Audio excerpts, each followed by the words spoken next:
special thanks to Raj Sharma ji for giving us this platform to discuss application of artificial intelligence in the defense sector.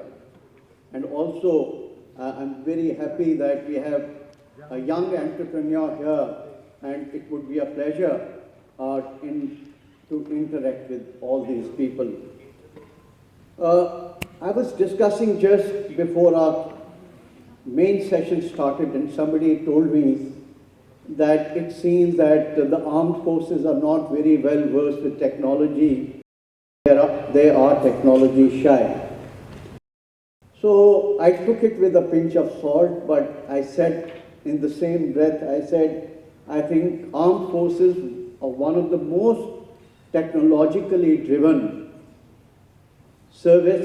government service in this country, not only in this country but abroad. And Air Marshal Chopra would have conveyed to you that how in the Air Force, how we apply and integrate technology. And same is true about the other two services. And what is more important, that it is not only the machine that is important, it is an interaction between the and machine in the line of fire when there is a risk to your life and to your limb. How do you exploit? How do you harness? How do you make use of that technology? Artificial intelligence, we all know, is the revolutionary technology of the 21st century. The future of a nation, a comity of nations, will not be decided as much by number of nuclear warheads that you have, but the kind of capacities that you develop in the field of artificial intelligence. And we know that, well, science is making rapid progress to mimic human activity in real terms. There are algorithms being developed, there are neural systems being developed, and a stage may come then when these machines will not only outpace the speed of human learning or decision making, but will go far beyond. And as we read today, that even these machines are developing emotions. That you may have tomorrow a machine that will also be expressing human emotions in times to come through the process of deep machine learning. We are actually stepping into the age of metaverse. You will have new internet experiences. Humanoids are already there around the corner. Then you have these autonomous systems. And their application, as the minister had explained, is in multiple domains and across the spectrum of activities. In regard to its application in military, sky is the limit. It would start with what you call is intelligence gathering. Presently, what we do when we want to read the minds of our opponents, we make their personality cards.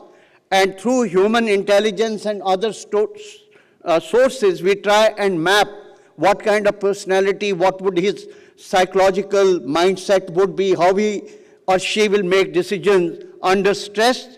I think artificial intelligence is going to help us a great deal in the psychological mapping and psychoanalysis of our adversaries. In the armed forces, what you call, we have the battlefield surveillance centers.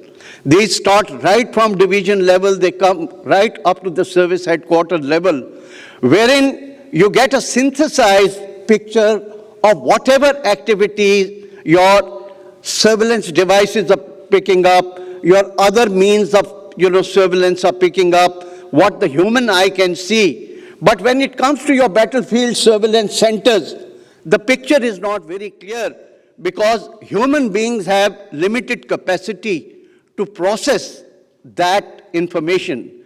This is where artificial intelligence is again going to help us. we have got what you call is the force multiplier command post, where, at one place you decide which target is to be taken by which weapon system. Artificial intelligence, again, can help you a great deal in the better management and functioning of your force multiplier command post and the strategic targeting.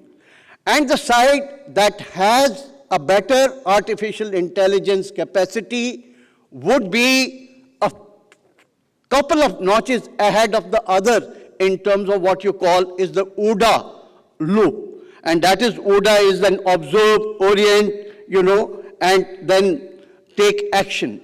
So if the other side is equipped with artificial intelligence, they would be much faster in terms of action-reaction cycles vis-a-vis another side which is handicapped in this kind of a technology. Other areas that we are now seeing is what you call is the lethal autonomous weapon systems. And these lethal autonomous weapon systems will be, whether they are swarm drones, there are other systems, will be artificial intelligence driven. They will scout the targets, they will designate, identify a target, and they will go for launch. And they will distinguish between one target and another. Other areas we see today in the hyper-velocity vehicle, which is the new technology, is better than most of the other, missile systems. It's again an artificial intelligence-driven activity. And even in the ballistic missile defense today, artificial intelligence is finding a lot of place.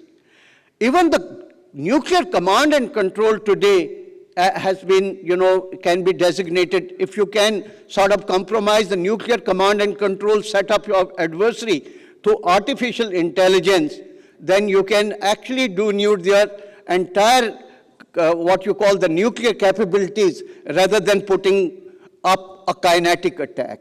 So in the arena of non-kinetic warfare, I think artificial intelligence will have a lot of place. Then USI, we specialize in strategic gaming and war gaming, and we are working with the DRDO to develop certain models. Most of these models are deterministic. You feed in a data and a certain outcome comes, and over a period of time, it becomes highly predictable. Artificial intelligence is going to help us in making these models far more real-time and far more interactive and far more dynamic. And probably the outcomes and the decisions to that extent would be better. So with these words, now I get on to ICRA and USI, and ICRA is doing a yeoman's service. You would have seen this morning, they are not only trying to create a very robust ecosystem, which is world-class, and also incentivize young thought leaders to jump into the fray and become innovators of today and thought leaders, or the big scientists of tomorrow. And this incentivizing is, I think, is very, very heartening for us to notice here.